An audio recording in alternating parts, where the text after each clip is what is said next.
What's going on YouTube? I am Poji Force. This week is our card of the week for Fire. It is Saturday the 9th. We had a really exciting tournament today, and this tournament featured a lot of this guy that we're about to cover. We're covering Gilaflame the Assaulter. He is a 4 mana 5000 power Draken who has fast attack, and his ability Blurring Speed states that whenever he's summoned at the end of the turn, he returns from the battle zone back to the owner's hand. Now, there's a lot of interesting things about this card. First of all, because he's got a really high power point on him. I said power point. He's got a really high power level that makes him very useful at revenging against a lot of attackers, especially certain creatures that are popular in this meta. Popular turn 3 plays are Seneschal, Razorhide, and Gigastand. And if they attack turn 4, you can revenge against them with your turn 4 Gilaflame, and then he returns back to your hand to be reused later. It's kind of a retroactive solution, but his reusability is what makes him so versatile. A lot of decks now, it used to be that control decks would run 1 or 2, and aggro decks would run 2. Now lately it seems like everyone runs 3 copies because it's just that good, especially with the meta as it currently stands, because Blurple is a very powerful deck, and there's a lot of creatures in the deck that Gilaflame can deal with very quickly. Emperor Neuron is a 3 mana 5000 power creature that's unblockable, and usually as soon as he's summoned, they're not going to just let him sit. No one's going to let Neuron sit. So Neuron's going to swing for shields, grab himself a card. So Gilaflame can swing in on him. Like if they drop Neuron turn 3, you drop Gilaflame turn 4 and get rid of them. They're both 5000 power, so they'll both be banished, but that gets rid of the Neuron. Same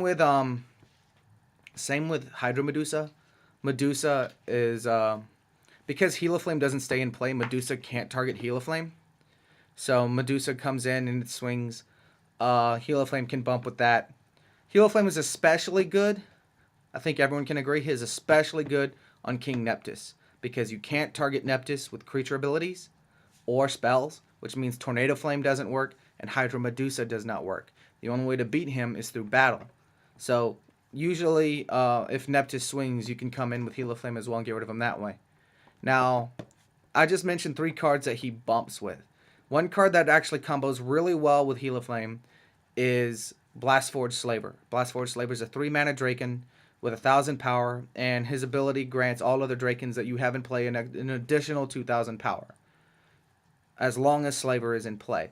So Gilaflame is a Draken, which means if Slaver's in play, and you play Gilaflame, Gilaflame is now 7000 power, which allows him to kill Neuron, Medusa, and Neptus without killing himself. Additionally, allows him to kill other creatures that he normally can't kill, such as Sabertooth, Bronze Arm Sabertooth, who's 4 mana 7000, Bolt Tail Dragon.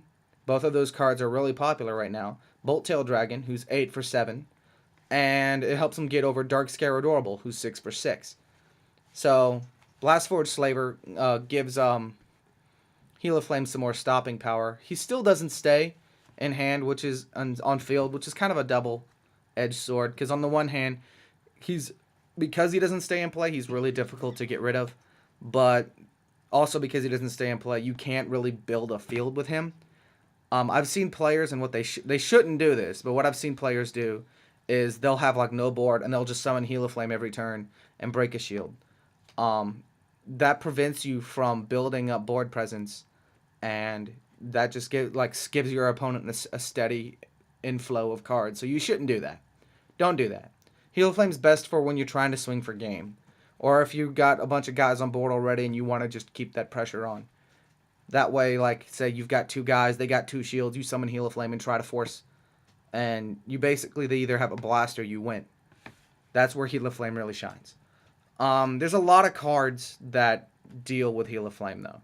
And because he returns to the hand at the end of the turn, they're pretty much all darkness cards, because it's all about discarding him. I mean, you got cards like Spectre Claw, Gigastand, Fumes, Ghost Spy, Razor Kinder Puppet, and Skull Shatter. All those cards can discard cards from your opponent's hand. Now, of those cards, Razor Kinder Puppet and Skull Shatter are the most dangerous, because Puppet, all the other cards, if your opponent plays those cards against you, you get to pick what you discard. And as long as you have more than 1 card in hand, it doesn't have to be Gilaflame.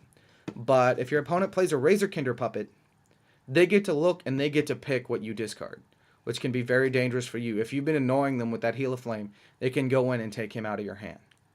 Skull Shatter especially is extremely dangerous because it discards your entire hand. It's extremely devastating. You got to watch out for the Skull Shatter. In fact, if you see the Skull Shatter coming, it might be better to put Gilaflame in mana, because at least you'll get mana out of him instead of being forced to toss him into the discard pile.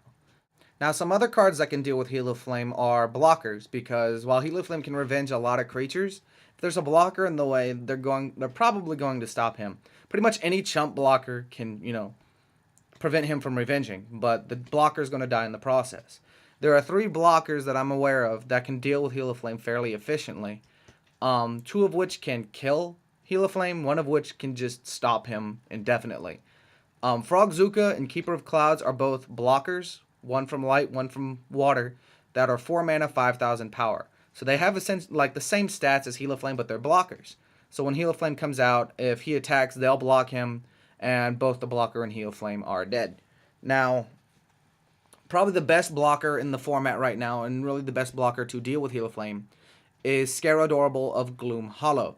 Scarodorable of Gloom Hollow is, I believe we've covered him in a previous episode, is a 3 mana, 2,000 power blocker, and whenever he blocks a creature, or battles a creature, that is level 4 or less, no one can be banished as a result of battle. Which means if Gilaflame attacks and Gloom Hollow blocks him, nothing happens. And as long as Gloom Hollow remains in play, every time you resummon that Gilaflame, the Gloom Hollow will block him and nothing happens.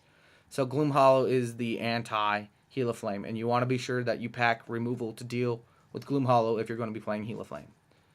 And by the way, before I forget, there will be a write-up for this card of the week video. There will be an article with a full write-up, all kinds of details, maybe things I didn't mention here, or, mentioning, going over things I mentioned here in greater detail. There will be this write-up will be on my blog. The link will be in the description below under the social media tab. So that's it for our card of the week this week. I hope you enjoyed that. Next week we'll be covering the Darkness Civilization, personal favorite of mine. I hope you're looking forward to that. That's it for now. Dulon Kaijudo Masters. We will see you later.